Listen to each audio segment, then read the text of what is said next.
This particular one has been in the trunk of my car for over 5 years. Today I'm gonna open it up, we're gonna light it, and we're gonna see how long it puts out heat for. Hey there, welcome to Gander Flight. I'm Joshua, and today I wanna show you a little DIY video on how to make a really small, compact heater you can make from household supplies.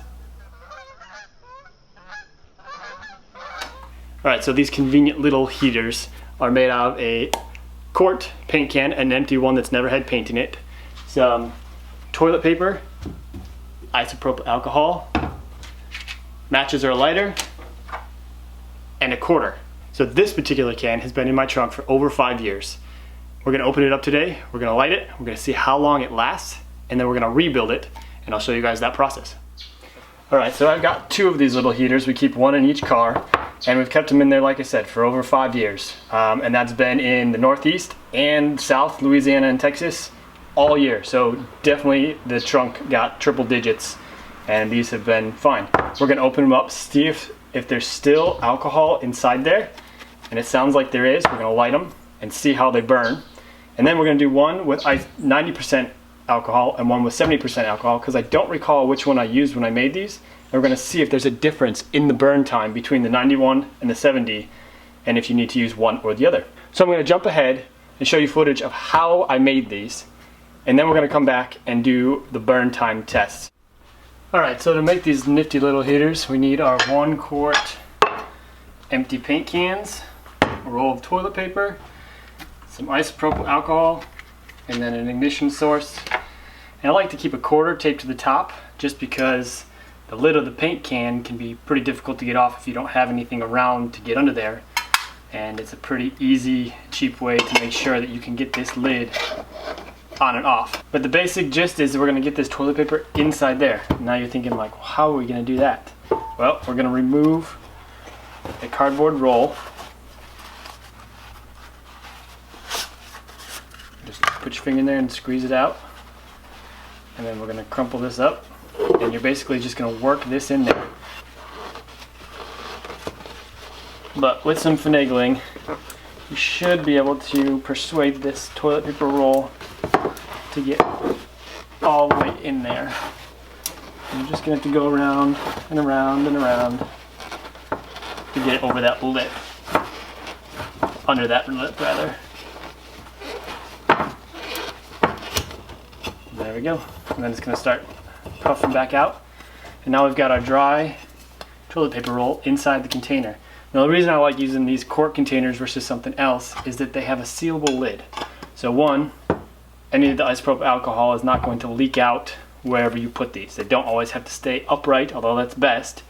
And secondly, if you only want to use the heater for 15-20 minutes and then that's going to be it, these are really nice because they're airtight. You set this lid over that, it's going to cut the oxygen off inside and smother the fire. So then they can be reused too. But then we're just going to take our isopropyl alcohol and put it in there, a little bit at a time. Imagine about 75% of this bottle will fit. Then you're just going to put your matches or lighter in a watertight container. Add your quarter to the top so you can open the lid. And that is a complete emergency heater. Now let's go test and see how long these run. Alright, so that's how you put these little heaters together. A nice tight little bundle. Fits easily in the trunk of your car. But now we're going to open up and we're going to light them. We're going to burn them, see how much heat they produce, how much heat gives to the below the heaters, and if that's an issue. And then we're going to make some with known percentages of alcohol and see if that makes a difference as well. So let's open these up. Again, take your quarter and you just pop open the paint can. These have not been opened for over 5 years. Alright. So, we are definitely still wet. You know, over time this is going to eat away at the can. So, but that's 5 years, and this is the amount of corrosion that was in there. So definitely something to be aware of, that it will corrode over time. However, not something that I would say, you know, for less than $5 for the can, that I would not do these once every 5 years to have that emergency backup source. Now we're just going to take our matches and see how this goes.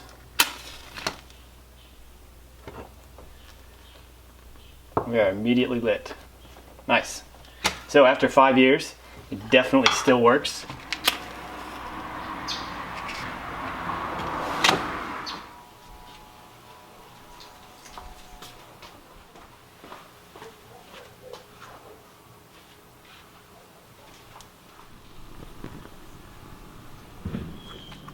Alright, so we're an hour and 15 minutes, and the bottoms of these are still cool to the touch. They are definitely going strong. There's just slight singeing on the top, and as you can see, even with wind, they are staying lit. It's not about until about there where it starts to get uncomfortably hot to touch, and there's definitely no heat transferred to the ground at this point. Alright, so we're at about 2 hours and 20 minutes. This one has gone out. It's used up all of the fuel that was down in there. Feeling down in this toilet paper, it's moist, but it's not wet. And so I imagine just they couldn't wick any more up to the top. But it started to burn the toilet paper pretty well through, and I imagine that one's not far behind it. So it seems to be about 2 hours, 2.5 hours for the can. And this one just went out. That was 2 hours and about 35 minutes. If I wasn't doing the testing on this, I would just add another bottle of isopropyl alcohol, and you could reuse this a good number of times. I think, you know, even if you get significant burning like that, you just tear off the top part that burned, if it wouldn't relight, and you would get many uses out of the same can and toilet paper by just adding more fuel to the wick. Alright, so I'm curious to know how this little trick works in something that's not so confined.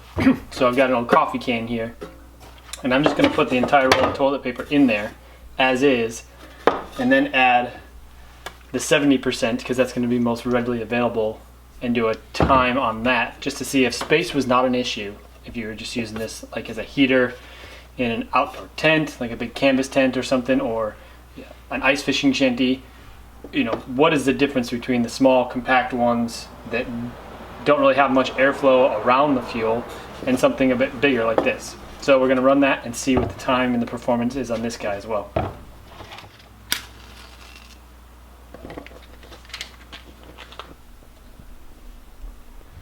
So we've got 70% isopropyl and 91.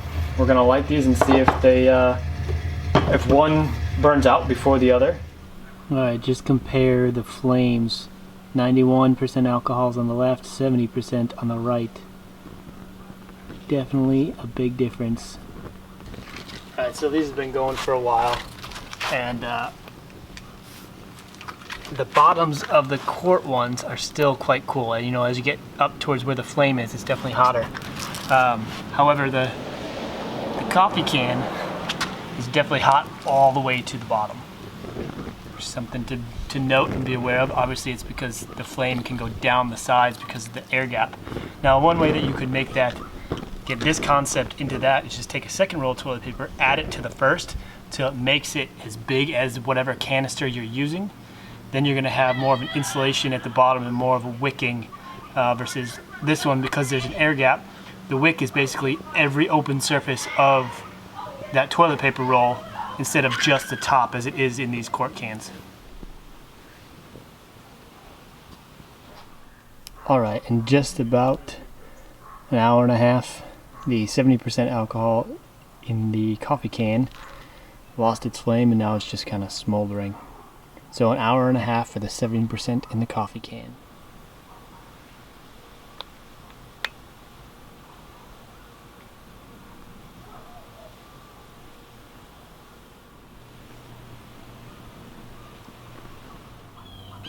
Alright, so we're at 2 hours and 15 minutes on the 91% alcohol, and it has used up all the fuel. The 70% is still going. And for the 70%, we're just over 3 hours of burn time. 3 hours. Alright, so what did we observe? Well, these little heaters, they're quite effective. They put out a decent amount of heat for a reasonable amount of time. And I definitely am going to redo them and put them back in our vehicles for emergency heat. I don't know, it's definitely not something that you're gonna put inside your car. Say you get stranded in a snowdrift.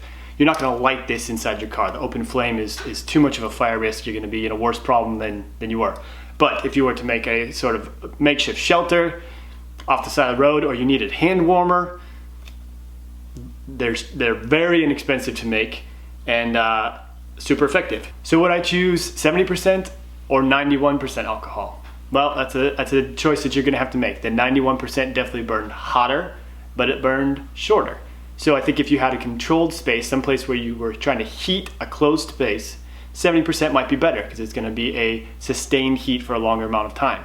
However, most emergency situations, what we're gonna be using these for, we might want the higher heat output of a 91%. Use it for a hand warmer, and you're not often gonna have a controlled space to heat it for. But if you have an ice shanty that you're ice fishing on and you're gonna use these, the 70% might work just fine because after it heats up that space, it just needs to keep it warm.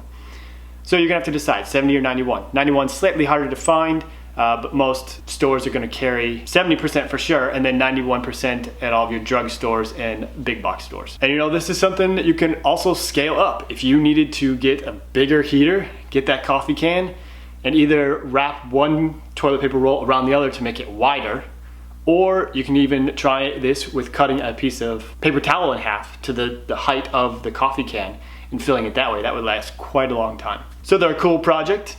It's something fun to do with the family, and it definitely provides an emergency source of heat.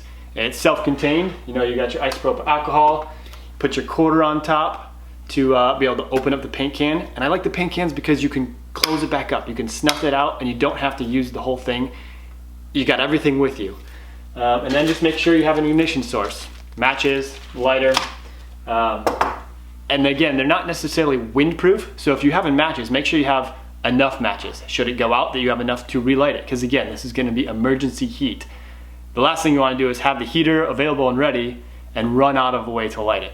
All right, so if you're planning to do this DIY project, let me know below. What are you going to use? Is it gonna be the quart paint can? Is it gonna be a gallon paint can? Is it going to be the coffee can? And then which alcohol you're gonna use, 70%, 91%, a different liquid fuel? I'd like to know below. And I really like these because they're totally self-contained. They're sealed, and with the quarter and the matches, it's a tight, compact emergency heater, and they work well. If you like DIY projects like this, make sure you check out our free group, DIYers, Tinkers, Fixers, and Makers. I'll make the link to that group available to you, totally free, and a great growing community over there. Until next time, I'm Joshua, and you've been watching Gander Flight. Take care and pay it forward. See you in the next one.